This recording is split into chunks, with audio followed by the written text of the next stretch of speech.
మనకి అమల్లోకి వచ్చింది. దాని సందర్భంగా ఈ గణతంత్ర దినోత్సవాన్ని మనం జరుపుకుంటున్నాం. అప్పటి నుంచి డెవలప్మెంట్ అనేది భారతదేశంలో బాగా జరిగింది.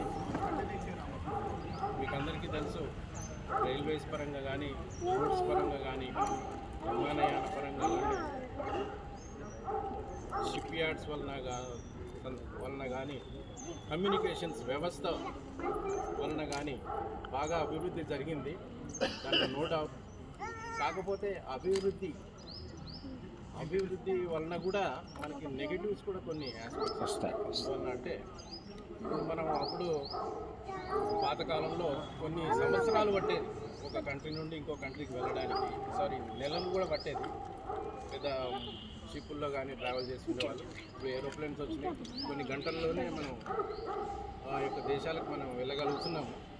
అదే సందర్భంలో వాటి నెగటివ్ ఆస్పెక్ట్, మన మానవ మేధాశక్తి ఎంతగా పెరిగిందంటే ఒక దేశాలను నాశనం చేయడానికి కూడా అదే మేధాశక్తిని ఉపయోగించి స్కట్స్, మిసైల్స్, వాళ్ళ ఆలోచన తీరు ఎలా ఉందంటే ఒక దేశాన్ని, ఒక 5,000 కిలోమీటర్ల దేశంలో ఉన్న టార్గెట్ని కూడా హిట్ చేసే విధంగా వాళ్ళు తయారు చేసి నెగటివ్ ఆస్పెక్ట్ కూడా మనకి గోచరిస్తూ ఉంది. అదేవిధంగా ఫుడ్ హ్యాబిట్స్లో కానీ, అదేవిధంగా మానవ ఇక సంబంధాలు కూడా మన కుటుంబంలో మన వారే. ఇంతకుముందంటే జాయింట్ ఫ్యామిలీస్ ఉండేవి, ఇప్పుడేమో బాబాయ్, పెద్దనాన్న, వాళ్ళ పిల్లలు కూడా మన పిల్లలకి తెలియని పరిస్థితులు తయారైనాయి.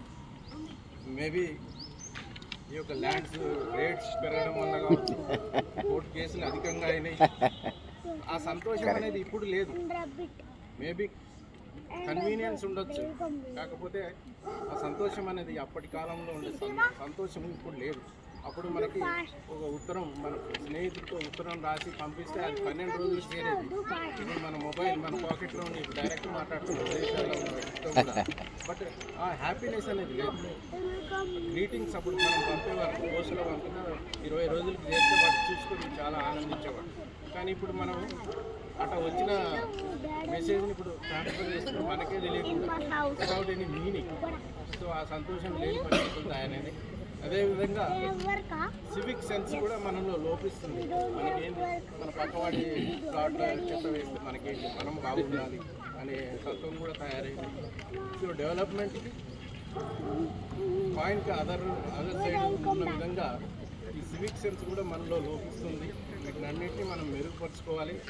మనం ఇతరులకి సాయం చేసే విధంగా మనం వృద్ధి చెందాలని ఆశిస్తున్నాం. Thank you.